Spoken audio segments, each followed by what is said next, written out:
OK, sisters Jacky and Madeline were devastated when their father, Ron, passed away in 2008, but their experiences are different to most.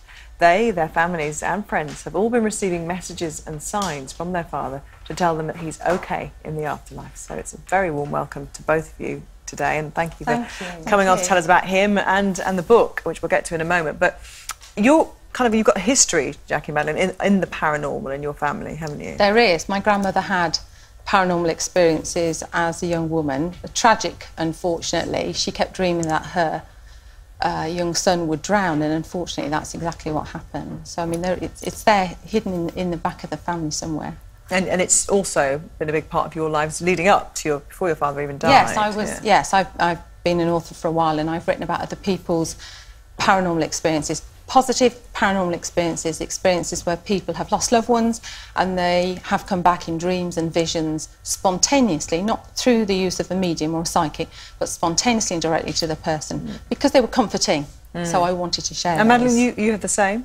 Yes, I do have the same. I've also sort of researched it because I'm fascinated by the sciences behind the whole phenomena. The sciences? Yes, where you can bring in quantum physics and quantum mechanics, where they believe there are more than one dimension and things like that. And I think if you can tie it all in, it all makes a lot of sense. So I've studied it for about 25 years. Right. But in fact, we had spoken to Dad about it, and he'd had experiences at the end of his life, having been really a non-believer.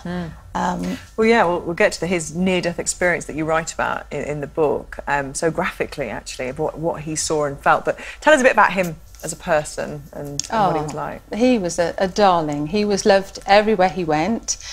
We all adored him. He was a salesman. He covered 6 counties, and is that right? 9. 9 counties. 9 counties. And it wasn't that he was a fantastic salesman. His customers used to buy from him because they loved him, and he'd walk in and they'd say, "Cup of tea, Ron," and he would just, he was just a sweetheart. And he fell in 2008, was it, when he started to get ill? He'd been ill 4 years. Oh, right, I mean, we had been expecting his demise for about 10 years. Right, OK. I mean, and then when he got really ill and had this near-death experience. Yeah, he had lots and lots of illnesses where we thought we were going to lose him for many years. And right at the very end, he'd had just a fairly simple procedure, and he'd had an out-of-body experience. And he then felt that life and death were that close, he said. Tell us about what he saw and what he felt. He saw his grandfather and 2 of his aunties, and they'd come to collect him and take him home, and he said, "No, I'm not ready to go yet." And he said to me it was real. And the experience that he'd had where he'd found himself out of his body, he said to me, "You know, you girls have talked about this for years." He said, "It's real, isn't it?" And I said, "Yes, Dad, it's real." So he wasn't frightened. He wasn't frightened. And that was when, in jest, he said, he's going to help you write a book together. Yes. Yeah. Well, I'd written about an uncle that had died previously, my dad's brother, Eric. I'd written about him in lots of my books. And I said to me, it was clear he was getting close with this experience, which was very frightening for us both, because we knew the signs. And I just sort of said to him, "Will you come back and help me write a book when you go in the long distant future, Dad?" And he said, "Of course I will, my darling." Okay. So then we kind of move forward to the content of the book. It ends up being actually about these experiences that you have, that he comes back and delivers messages, signs that he's around. When did it start? What was the first clear message? It started immediately.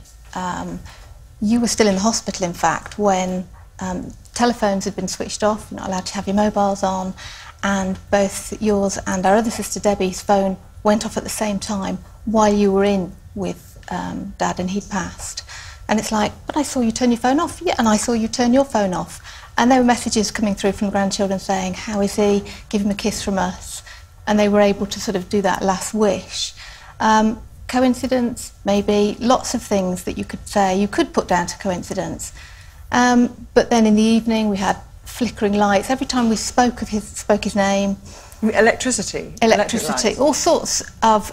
I think Mum and my other sister arrived home, an alarm clock was going off in the house. It hadn't been set, it was late in the evening, and it was almost like, I'm not at the hospital, I'm not with my body, I'm already back with you.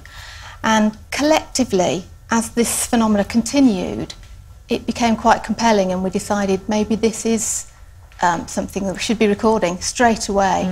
And the signs extended then beyond the immediate family, other family They did. But I mean, right from the first night, all 4 daughters, we all had dream visits from him. And I've had ordinary dreams about him, and this was very different. He came and it was very clear that he was still alive, that it was a real experience, and people have written to me for years about this phenomena. They say you see the deceased loved one, you can be having an ordinary dream and suddenly it sort of slides to one side and the deceased loved one will sort of walk into the shot almost, and you immediately become lucid because you say, what are you doing here? Why are you here? You're dead, aren't you? So you know it's not like an ordinary dream. And he did that right from the first night with all four of us. We all had these experiences with him. And he was showing us what happened next, where he'd gone, that he was met. I saw crowds of people in front of him that he'd met, that had come to meet him, greet him on the other side. A lot of people watching this will say, well, that was just a dream. That was just a dream. You didn't have anything tangible, Well, I mean, we had several fantastic experiences. I had one several weeks after he's died where he showed me a vision of my mum in hospital. He didn't say what was wrong with her. I guess he perhaps wasn't allowed to do that. But I was sitting at the foot of the bed and he said to me, no matter what the doctors say, you girls mustn't worry, your mum's going to be fine. And the next day I shared it with the family and my mum said, oh, I'm fine, there's nothing wrong. And 3 days later she had a heart attack. And we were in hospital, she was in the bed, I was sitting at the foot of the bed exactly as I'd seen in the vision. And I said to my mum, Mum, don't worry, don't forget what Dad said in the dream. He said, you know, you girls mustn't worry, Mum's going to be fine. And in fact, they didn't know for sure she'd had a heart attack then. She went home with a great bag of pills and they said, you should have been taking pills for your heart. She said, I've never taken anything. And she went home the next morning and was fine. Exactly. I guess he thought, you're grieving, you girls don't need the stress of this. You don't need the stress, yeah. So it's obviously a huge source of comfort for all you girls, and you two working together as well, I imagine, was a lovely experience, wasn't it? It was very hard because we were both grieving when we first started recording everything, but it was a huge comfort. So I think... Do you think you'll do something again?